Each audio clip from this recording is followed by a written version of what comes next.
In this video, I'm going to share with you my best camera settings, best practices, and best tips and tricks in the Insta360 app to help you get the best video quality out of your One RS. So let's get started. The first tip is very simple but easily overlooked. It's really easy to get dirt, dust, smudges, fingerprints and marks on your 360 lenses.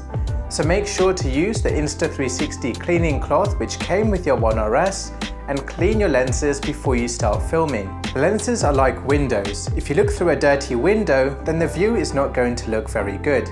But if you look through a clean window, then the view is going to look great. The best settings for 360 video is 5.7K 30 frames per second.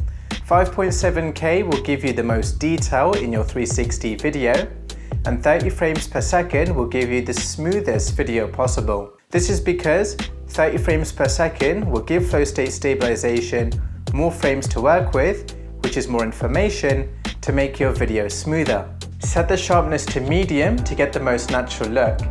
If you set the sharpness anything above medium, then your 360 video will look too over-sharpened. Use the correct MicroSD card. The MicroSD card I recommend is the SanDisk V30 U3 A2 MicroSD card. I personally own 5 of these cards and I've never had a single issue with them. When you insert your MicroSD card for the first time into the One RS, you must format it for it to work properly. So to do this, swipe down from the top of the screen, go to Settings, SD card,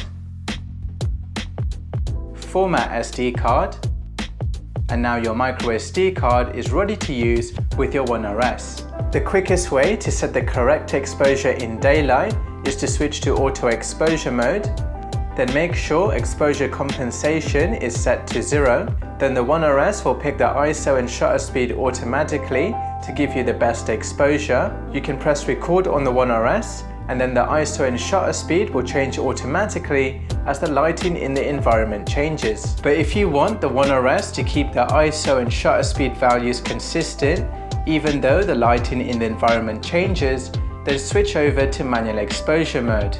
This will set the ISO and shutter speed to the same values from auto exposure mode, so the exposure is set for you and you don't need to change it. Now when you press record, the ISO and shutter speed values will stay the same even when the lighting in the environment changes.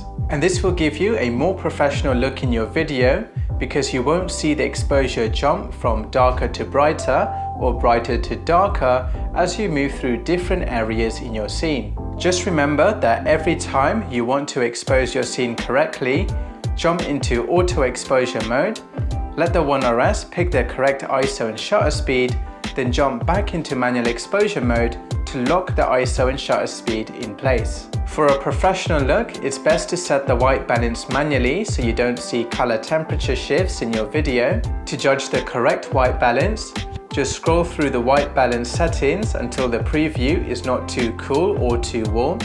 Usually on a bright sunny day, I set the white balance to 5500 Kelvin, 6500 Kelvin on a cloudy day, 4000 to 4500 Kelvin in indoor or fluorescent lighting, and around 5000 K in low light. Set your color profile to vivid, and this will give you punchy colors directly out of the camera, ready to upload onto social media. Make sure the lens is always facing the subject in your video. If your subject is moving across the frame, then turn the One RS to keep the subject in the center of the lens. This is important for 2 reasons. 1, the lens is sharper in the center than it is at the edge, and 2, the One RS has a thick body. So when your subject goes past the stitch line of the One RS, there is a high chance of seeing a stitch line error. So if you keep your subject in the center of the lens at all times, then there is no chance of seeing a stitch line error. If your subject has to go past the stitch line of the One RS, then I recommend your subject is at least 1 meter away from the One RS to reduce the chance of seeing an obvious stitch line error. To remove fisheye distortion in the Insta360 app, add a keyframe, go to Field of View and choose Linear, and now when you reframe your 360 video, There will be no fisheye distortion, and try and keep your subject in the center of the frame to avoid the subject becoming distorted. In the Insta360 app, choose the ultra-wide field of view to cram more pixels into the frame, and this will give you higher video quality, but when you tilt the video up or down, it will introduce fisheye distortion, so to avoid this issue, choose your desired height when filming so you don't have to tilt it up or down in editing. You can even pinch inwards to cram more pixels into the frame as well. To hide the shadow of the selfie stick on a bright sunny day, line up your shadow and the selfie stick shadow, and the selfie stick shadow will be hidden in your own shadow.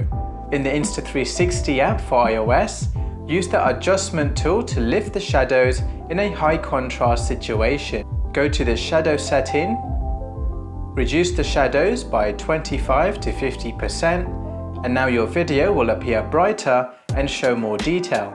To export a high quality video for TikTok or Instagram in the Insta360 app, first change the aspect ratio to 9:16. Go to Export, Custom, set the highest resolution, the highest bitrate possible. If your video looks noisy, then check Remove Grain and then tap Export.